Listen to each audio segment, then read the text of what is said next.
Well, the last missionary that I want to consider is one whom I knew very well.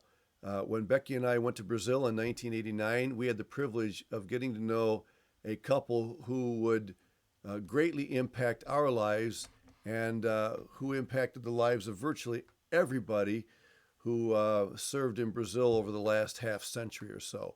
The man I have in mind is Harold Reiner, viewed there with his second wife, Joan, and I'll tell you more about that story. Again, I had a chance to get to know him very well. He served in the same region of Brazil that we did, which is the northeast part of the country. And I just can't say enough about the capacity that God gave to this man to serve the Lord as a theologian, as a pilot, as a builder, in some degree in politics as well. Um, just a very valuable asset, a key to the work of God, not only in Northeast Brazil but in the entire country. Harold Reiner. He was born in 1927, which happens to be the same year that Dr. Viggo Olson was born, whom we studied previously. And Harold passed away and left a great legacy in the year 2011. He was from New York, Buffalo, New York, to be exact. And he had a brother that actually served in Brazil as well. And for a time, they served in separate regions, but later on, they ended up serving in the same region of Northeast Brazil. He served with Baptist Mid Missions, and Brazil is a very large country. It's actually about 60,000 square miles larger than the continental United States. And if you look at this map, you can see up in the upper right part of Brazil the city of Fortaleza, and that would be the capital of the city where of the state where he spent some of his time serving as a missionary, and then moved slightly south to serve down in a neighboring state. But what a legacy Brother Harold had as a servant of the Lord in Northeast Brazil. And as I said, he was a pilot, he was a church planter, he was a mechanic, he was an engineer, he was a theologian, a very capable man. Some actually considered him to be something of a genius.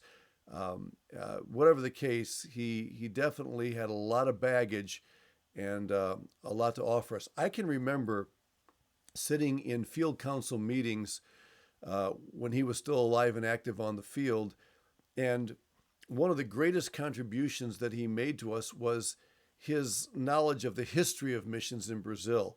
And sometimes we would get into a discussion about uh, what method to use or what direction to go with regard to a particular ministry.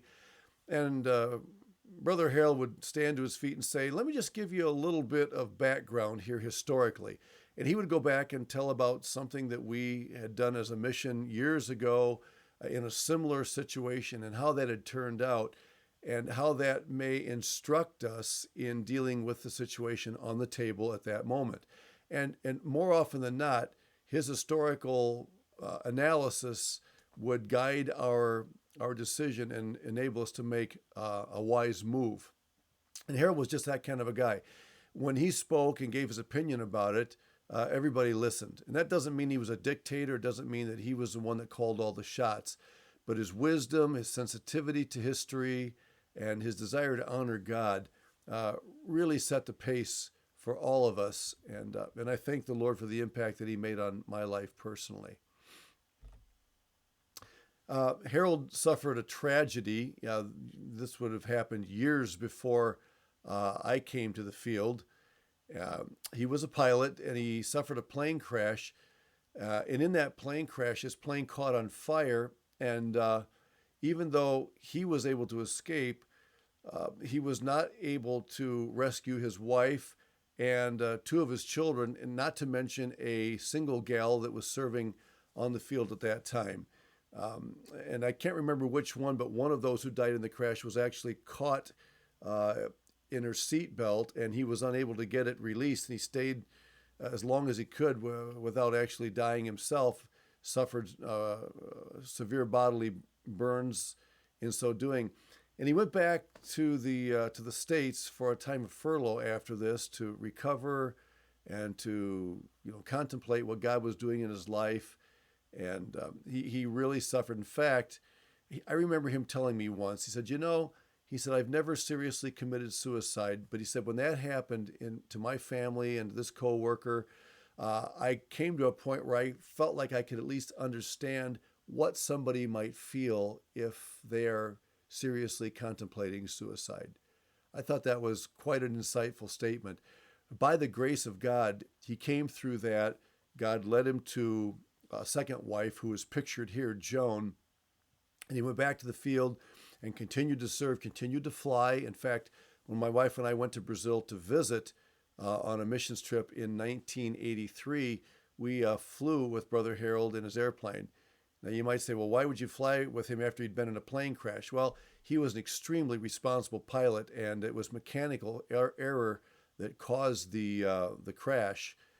And I had no problems entrusting myself to him as a pilot at all.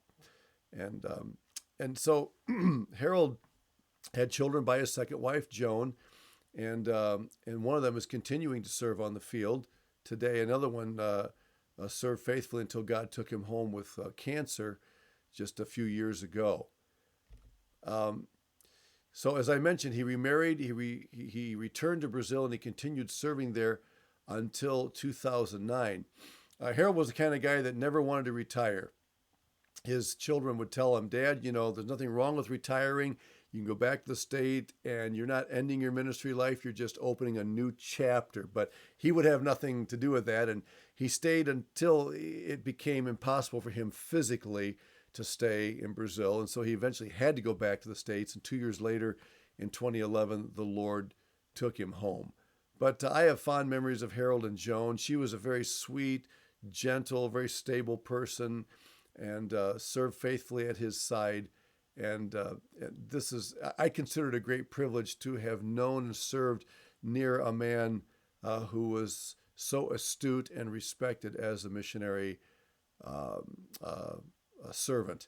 In fact, before he passed away, God gave to him and his wife a very special gift when Baptist Mid-Missions offered him the highest award that's available, called the William Haas Missionary Award, William Haas being the founder of Baptist Mid-Missions.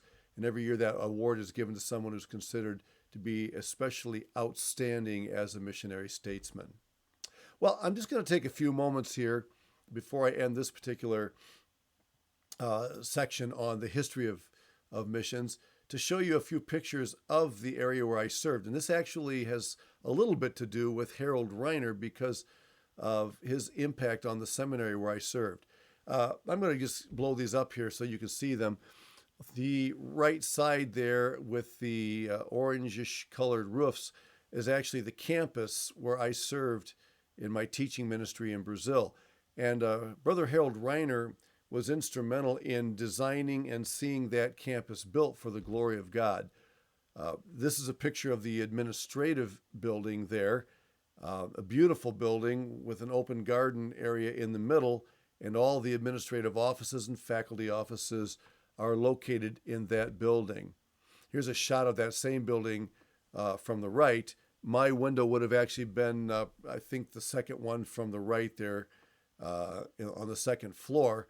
And it was a beautiful place to serve. God was very gracious in giving us that facility. The campus where we had been serving before this one was built was actually purchased by the city there and made into a mall. It just, God gave those missionaries the vision of putting the original campus there, and it turned out to be the most lucrative place in the entire city, because it was located at a point where 3 cities actually came together, and therefore became the best place to build a shopping mall and other places where people from all 3 cities could come and do business.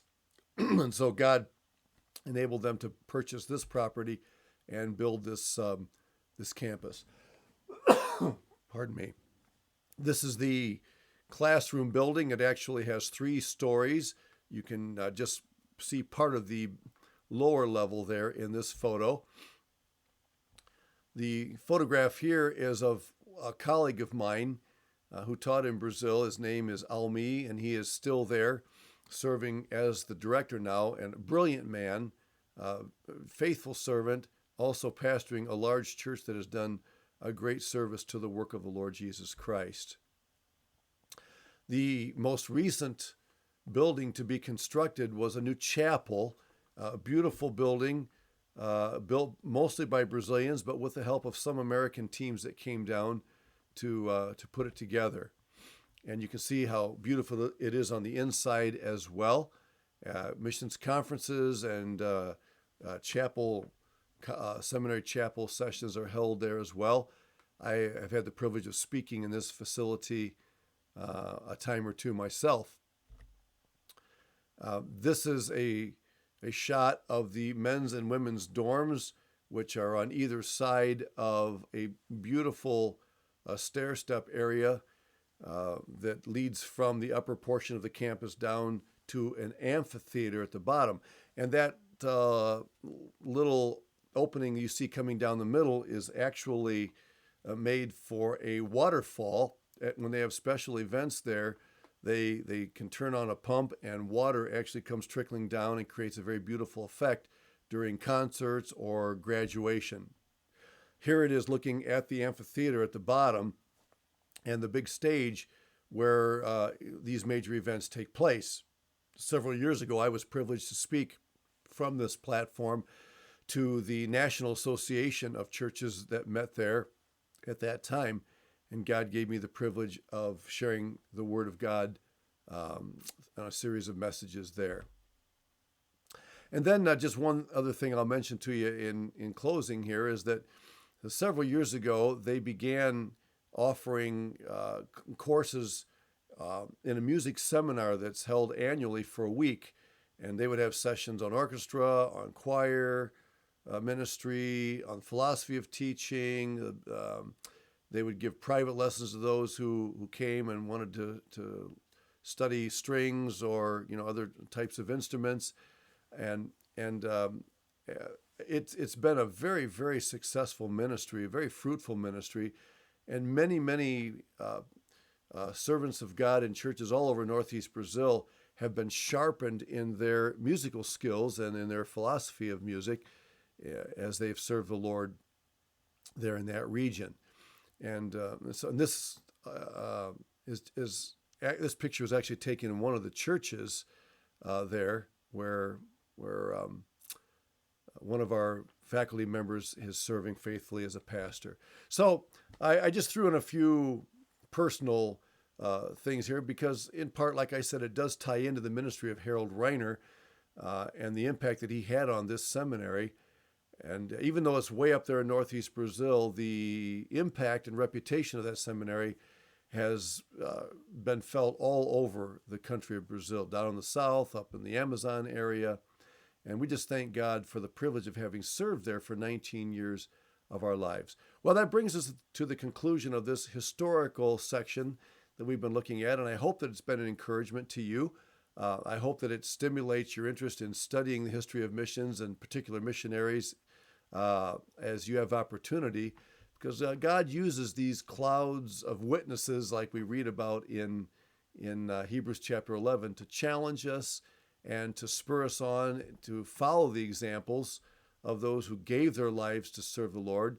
Some allowed to live until the end and die natural deaths, and others in God's providence taken in riots or wars or by sickness.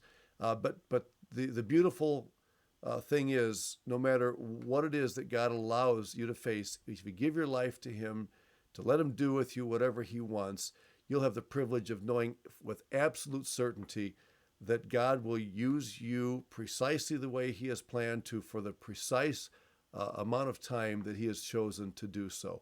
God makes no mistakes, and it's never a mistake to say, Lord, here I am, do with my life as you please. I trust that that is the desire of your heart.